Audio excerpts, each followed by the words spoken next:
Hi everyone, Nick Zell again for Patriots Weekly. We are live on location at Heritage High School this week. Our studio is under renovations. Well, okay, we left it at a friend's house. But how did we get on the field even though the gate was locked? Oh, never mind. But we did bring our trusty TV with us. Although, I'm not sure how it's floating. It's kind of creepy.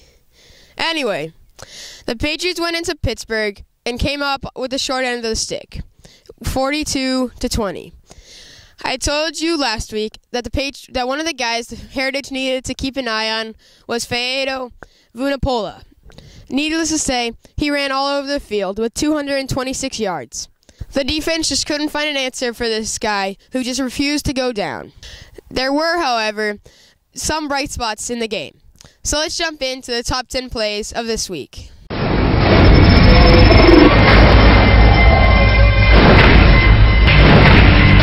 Number 10, number 22, Avila off the left side. Some nice blocking by Johnny Bristeno and Clejon Clayton to punch it in for the score. Number 9, number 25, Greg McWheely coming from the defensive end spot, taking him down like an alligator, spin move and all.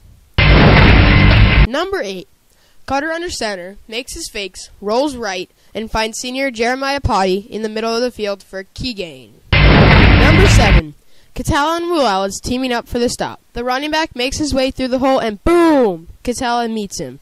Let's back that up. Here he is and boom! Wow, what a collision.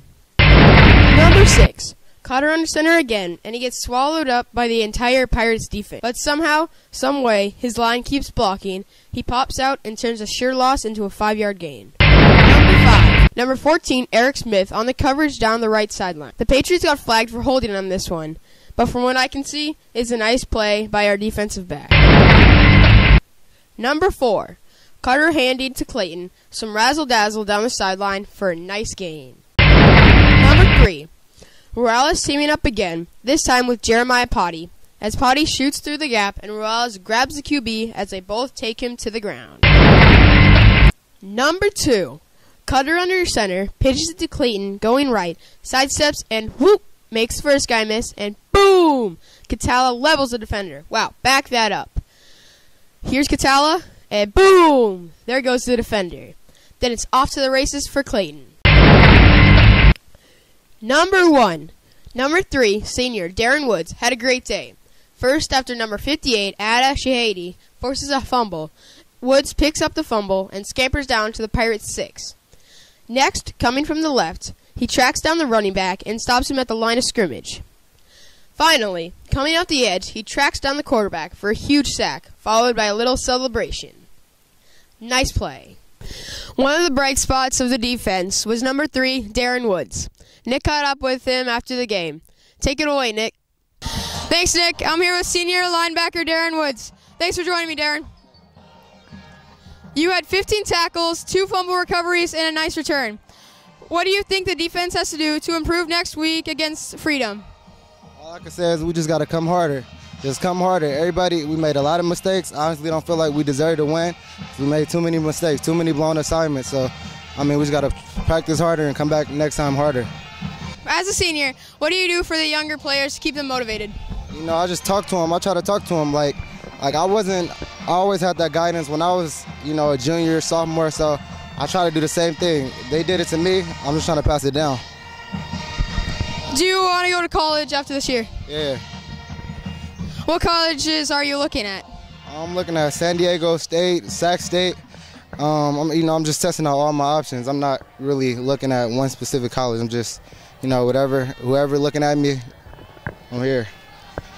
Thanks again.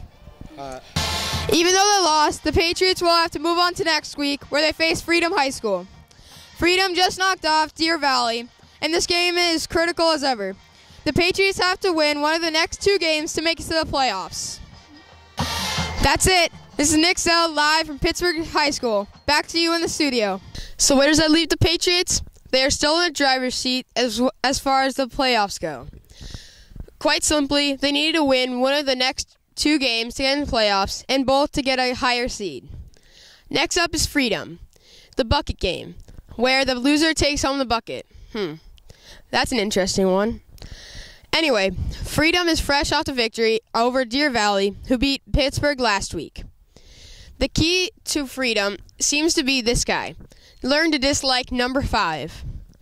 This is Darrell Daniels. Finally a name I can pronounce.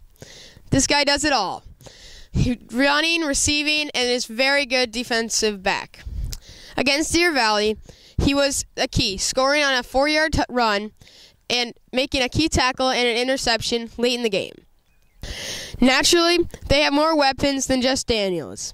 They also have Joe Mixon, one of those backs that seems to give Heritage trouble. He averages 7.23 yards per carry. That's on 124 carries. He also has scored 10 of the 11 rushing touchdowns for the Falcons. Did I mention that this kid is a sophomore?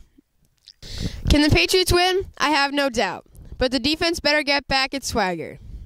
Having Jeremiah Potty back will definitely help shore up the defense. We saw glimpses of that against Pittsburgh. He also offers another weapon to use in the offensive backfields. This is a special game, as it is senior night, the last regular season game at home. Emotions will likely run high, as hopefully Coach Hagginson can tap into that emotion to get a victory. Game time is at 7 p.m., back in the friendly confines of Heritage. Come early and watch the seniors get honored before the game. I'll be there watching and looking for the next top 10 plays. For now, this is Nick Zell on location at Heritage High School. See you next week for Patriots Weekly.